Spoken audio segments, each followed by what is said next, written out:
जय हिंद दोस्तों, स्वागत है आपके अपने चैनल में maths study bye Durgesh sir में। दोस्तों आज हमारा एक नया चैप्टर स्टार्ट होने वाला है जिसका नाम है द्विघात समीकरण। द्विघात समीकरण का मतलब होता है कि जिसकी घात दो हो दोस्तों, है ना। ऐसा समीकरण जिसकी घात दो हो। तो दो हो तो देखो हम क्या करेंगे कि एक समीकरण बनाते हैं। एक द्विघात समीकरण व्यापक रूप है ना। एक रूप होता है x square plus B x plus C बराबर 0। ये क्या हमारा द्विघात समीकरण है। कैसे हमने देखा कि ये द्विघात समीकरण है, क्योंकि हम इसमें देखेंगे ये जो चर राशि दिख रही है ये तो अचर होगा, है ना। ये सब अचर हो गया समझ लो। ये जो चर राशि दिख रही है एक्स वाई जेड जो भी रहता है, इसकी घात क्या होना चाहिए दोस्तों, दो होना चाहिए। तो उसे द्विघात समीकरण कहेंगे। अगर इसकी घात एक रहेगी तो उसे एक घात समीकरण कहेंगे, तीन रहेगा तो त्रिघात समीकरण कहेंगे। तो ऐसा करना है। लेकिन हमारे चैप्टर का नाम क्या है, द्विघात समीकरण। तो हमें द्विघात समीकरण के बारे में ही पढ़ना है, आपको एक्स्ट्रा कुछ नहीं बताना है, ठीक है। अब मैंने लिखा कुछ इस प्रकार से, देखो ये द्विघात समीकरण व्यापक रूप है। अब इसकी जगह क्या, ए की जगह 1 ले लूँ, बी की जगह 2 ले लूँ और सी की जगह 3 ले लूँ, तो मेरा समीकरण क्या निकल के आएगा। देखो या ए की जगह क्या रखूँ, एक, तो एक का गुणा इसमें होगा तो क्या आएगा एक्स स्क्वायर, प्लस बी के स्थान पे क्या रखूंगा दो, तो दो एक्स, प्लस सी के स्थान पे क्या रखूंगा 3 बराबर 0। तो आप देखोगे मेरा समीकरण ये निकल के आएगा जो द्विघात समीकरण है, ठीक है। जो क्या है द्विघात समीकरण। अगर मान लो ये हटा दूं मैं यहाँ से इस प्रकार से कि x प्लस 2, तो ये द्विघात समीकरण नहीं है ना। x plus 3 plus 2 plus 2x plus 1, तो ये भी द्विघात समीकरण नहीं है, क्योंकि आप बोलोगे यहाँ पर चर राशि घात 3 है। अगर मान लो इस प्रकार से दे दूं तो ये द्विघात समीकरण है कि नहीं, तो आप बोलोगे सर है, क्योंकि इसमें दो की घात है। लेकिन हमें घात देखना है सबसे बड़ी घात। अगर दो से बड़ी घात है तो हमें इसको लेना पड़ेगा, सॉरी यहाँ 3 है, दो से बड़ी घात है तो हमको इसको लेना पड़ेगा। तो त्रिघात समीकरण बन गया। तो ये भी द्विघात समीकरण नहीं है। हमें सबसे बड़ी घात को देखना पड़ेगा चर राशि की, है ना। तो ये नहीं है, ये नहीं है। अगर हम लिख दे तो हमारा बना था एक्स स्क्वायर, ले ले क्या बना था x square plus two x plus 3। ये हमारा द्विघात समीकरण है। क्यों, क्योंकि इसकी घात 2 है और ये 3 है, तो ये द्विघात समीकरण नहीं है। दोस्तों पहली जो प्रश्न इसकी जब स्टार्ट होगी तो हमें यही बताना रहेगा कि निम्न में से द्विघात समीकरण है या नहीं। तो आपको बताना रहेगा, तो आपको उसको सॉल्यूशन करना पड़ेगा। पूरा सोल्व करने के बाद ही आप बता पाओगे कि द्विघात समीकरण है कि नहीं। जैसे मैंने लिखा एक्स पोस्ट में x square plus 2x plus 1 बराबर एक्स स्क्वायर प्लस 1। आप बोलोगे सर, मैं बोलूंगा कि ये बताओ द्विघात समीकरण है कि नहीं, तो आप डायरेक्ट बोलोगे सर इसकी घात भी 2 है, यहाँ पर भी घात 2 है, तो क्या हो जाएगा ये द्विघात समीकरण है। लेकिन हम इसको जब तक सोल्व नहीं करेंगे, जब तक हमें पता नहीं चलेगा ये द्विघात समीकरण है या नहीं। जैसे एक्स का अंदर गुणा करें तो एक्स क्यूब आ जाएगा, मतलब घातें जुड़ जाती है। इसका गुणा करें तो 2x स्क्वायर हो जाएगा, है ना। इसका गुणा करेंगे 1 है यहाँ पर, तो x आ जाएगा बराबर एक्स स्क्वायर प्लस 1। अगर इसको इधर लाएंगे अपन तो क्या बनेगा x cube plus 2x square plus x, इधर आएगा माइनस एक्स स्क्वायर और इधर आएगा माइनस इधर बराबर 0। तो देखो यहाँ एक्स घात 3 से स्टार्ट हो रहा है। अब 3 से स्टार्ट हो रहा है तो समझ लीजिए भाई क्या है, त्रिघात समीकरण है। तो हम इसको लेंगे ही नहीं दोस्तों। तो ये हमारा क्या है, हम बोलेंगे ये द्विघात समीकरण नहीं है। सिंपल से इस क्वेश्चनों को सोल्व करना रहेगा आपको, ठीक है। तो इसका व्यापक रूप हमेशा याद रखना आप लोग, है ना, किसका, द्विघात समीकरण। तो द्विघात समीकरण व्यापक रूप यहाँ लिख देता हूँ, द्विघात समीकरण का व्यापक रूप। व्यापक रूप का मतलब दोस्तों जिससे द्विघात समीकरण बने हैं, एक ऐसा रूप जिसके द्वारा ही बाकी जितने भी द्विघात समीकरण हैं सब उससे ही बने हैं। तो उसका क्या है, आपको लेना है a, फिर एक्स स्क्वायर, क्योंकि स्क्वायर स्क्वायर क्यों बोल रहे हैं, क्योंकि द्विघात मतलब दो घात होना चाहिए सबसे बड़ी घात, फिर प्लस बी एक्स और प्लस सी बराबर 0। ये आपको हमेशा याद रखना है। द्विघात समीकरण जितने भी द्विघात समीकरण सब यहीं से बनेंगे, आपको कैसे करके इसको याद रखना है, ठीक है। जैसे हमने दो चर वाले में देखा था जिसमें X plus B Y plus C, जिसमें एक रेखिक समीकरण की बात हो रही थी, या द्विघात समीकरण की बात हो रही थी। रेखिक समीकरण मतलब जिसकी घात एक थी। तो हमने अध्याय 3 में जितने पढ़े थे सब रेखिक समीकरण के बारे में पढ़ा था। हमने दूसरे द्विघात समीकरण के बारे में पढ़ा नहीं था। लेकिन आज हम इसमें द्विघात समीकरण के बारे में पढ़ेंगे दोस्तों। इसमें तो ये रहा द्विघात समीकरण व्यापक रूप। तो हमें पहले पढ़ना पड़ेगा द्विघात समीकरण है या नहीं, आपको ये बताना रहेगा दोस्तों, ठीक है। और इस चैप्टर में हम पढ़ेंगे सूत्र विधि। सूत्र विधि, सूत्र विधि जो होती है हमारी, x बराबर माइनस बी प्लस माइनस कोष्टक बन B square minus 4ac upon 2 है। आपको दोस्तों ये याद रखना है, ये हमारा सूत्र है, द्विघात सूत्र बोलते हैं इसको अपन, द्विघात सूत्र। है ना। तो ये सूत्र को आपको पढ़ना है इस चैप्टर में, और आपको ये विविधकर ज्ञात करना है। विविधकर होता है d बराबर बी स्क्वायर माइनस 4ac। बस ये चीज यहाँ पर है ना, वो यहाँ पर भी होना चाहिए दोस्तों, ठीक है। तो ये d से दर्शाते हैं विविधकर को, और हमेशा एग्जाम में एक ऑब्जेक्टिव यहाँ से बनता है दोस्तों। तो आपको d बराबर बी स्क्वायर माइनस 4ac आपको याद रखना है। ये ए बी सी ये कहाँ है, ये हम सब द्विघात से निकालते, जैसे मान लो यहाँ पर ये ए का मान यहाँ से निकालेंगे, बी का मान यहाँ से, और सी का मान यहाँ से निकाल के इसमें रख देंगे। कोई ज़्यादा सॉल्यूशन है नहीं दोस्तों। तो ये द्विघात सूत्र से हमें सॉल्यूशन करने को मिलेगा और विविधकर ज्ञात करने को मिलेगा दोस्तों, ठीक है। अब इसमें है कि अगर d का मान अगर 0 से बड़ा आता है, d का मान अगर मतलब ये d का मान, इसको जब सोल्व करेंगे तो d का मान कुछ न कुछ आएगा। 0 के बराबर भी आ सकता है, 0 से बड़ा भी आ सकता है, 0 से छोटा भी आ सकता है। तो अगर d का मान 0 से बड़ा आएगा तो मूल होंगे वास्तविक और असमान। याद रखना है।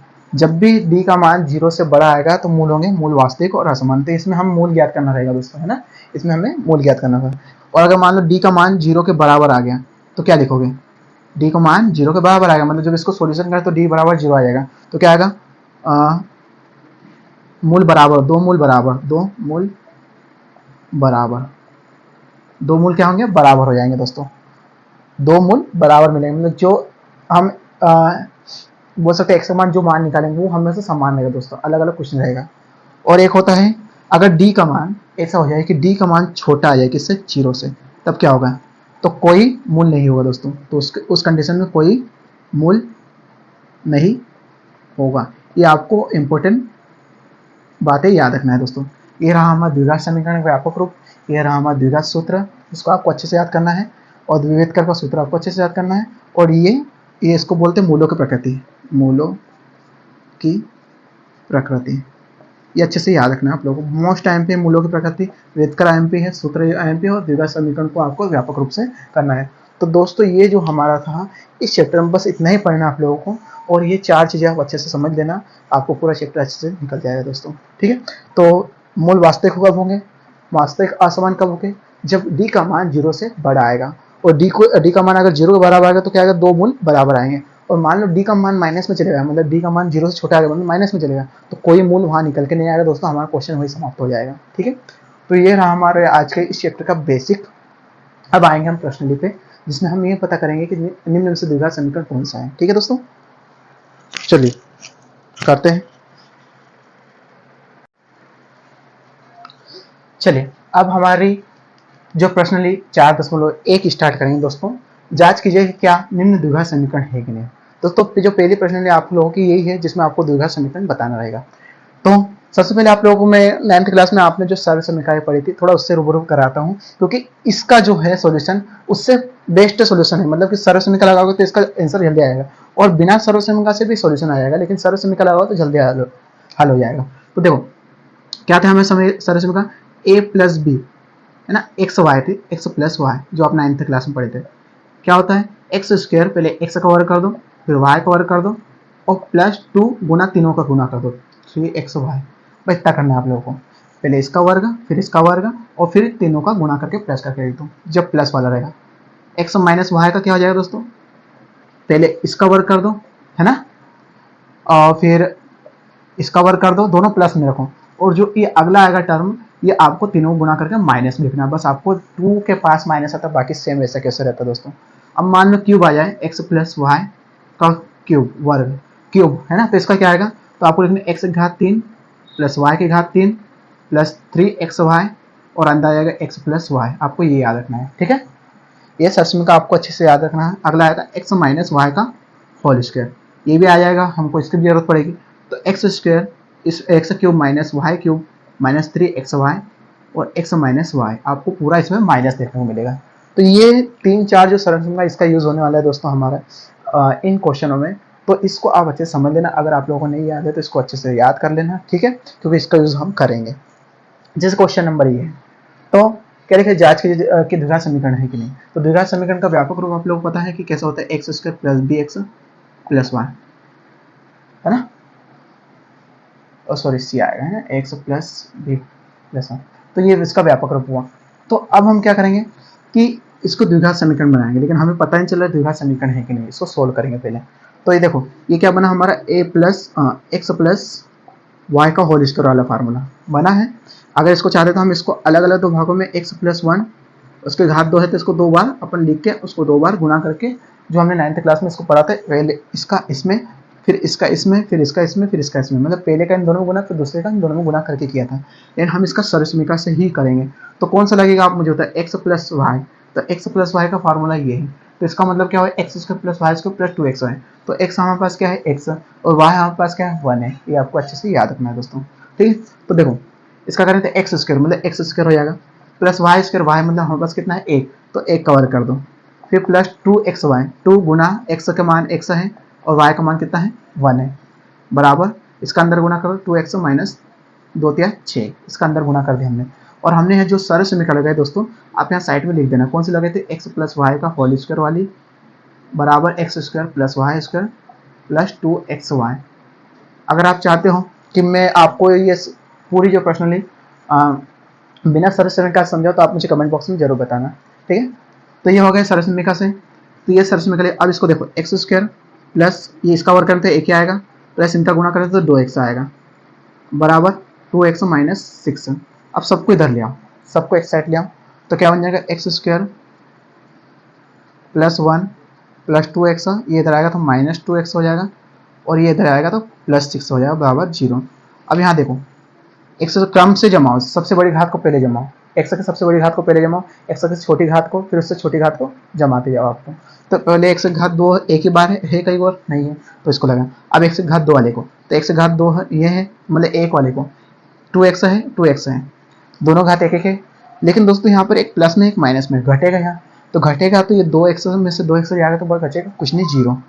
अब यहाँ बचा कि हम जिसके बाद x नहीं है तो 1 और 6 जुड़ेगा तो प्लस 7 आएगा। क्या होगा दोस्तों, अब ये 1 और 6 जुड़ेगा तो कितना आएगा प्लस 7। तो ये द्विघात समीकरण है दोस्तों। क्यों है, क्योंकि हम देख रहे हैं कि यहाँ x की सबसे बड़ी घात कितनी 2 है और हम इससे कंपेयर करेंगे, इससे तुलना करेंगे तो आप बोलोगे एक्स स्क्वायर के आगे क्या रहता है a रहता है, इसके आगे कुछ नहीं मतलब 1 रहता है, तो a का मान क्या निकल गया 1। b का मान क्या निकलेगा दोस्तों, अब b तो यहाँ है नहीं मतलब bx करके 2x 3x 4x 5x 6x 7x कोई भी है, x कोई है नहीं, तो ऐसी कंडीशन में हम 0 मान लेते हैं, ठीक है। तो b का मान 0 रहेगा और c का मान क्या रहेगा दोस्तों, c का मान जिसके साथ x लगा नहीं हो, सिंगल हो मतलब x चर राशि उसके साथ नहीं हो, तो चर राशि इसके साथ नहीं है, x y कुछ नहीं है, तो हम इसको 7 मान लें, मतलब c का मान ये हो जाएगा, तो abc का मान यहाँ से निकल जाएगा। तो दोस्तों क्वेश्चन नंबर 1 का ये पहला क्वेश्चन था, ठीक है।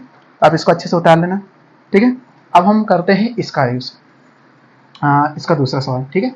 अब मैं इसको मिटा रहा हूँ, आप इसको वीडियो को रोक के इसको लिख लेना अच्छे से, ठीक है। और नहीं तो आपके 9th क्लास की किताब में इसके पूरे फार्मूले दिए हुए हैं दोस्तों, ठीक है।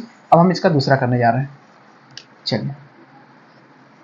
अब देखो यहाँ क्या है, यहाँ कुछ करने की जरूरत नहीं क्योंकि यहाँ सरल समीकरण नहीं लगी दोस्तों, क्योंकि ऐसा कुछ है ही नहीं, हम इसको डायरेक्ट सोल्यूशन कर सकते हैं। तो देखो एक्स स्क्वायर माइनस 2x रहने दो ऐसा कैसे, क्योंकि अपने आप में पूरा हल करा हुआ है, सोल्यूशन कुछ नहीं। इधर देखो -2 का +3 करेंगे गुना, आप लोग कोष्टक का गुना करते आता है, तो माइनस और प्लस माइनस 2 तिया 6 हो गया, माइनस माइनस प्लस 2x हो जाएगा, गुना करते आने चाहिए आप लोगों को, ठीक है। ये गुना हो गया, पहले हमने -2 का 3 में किया, फिर -2 का x में किया, -x में किया।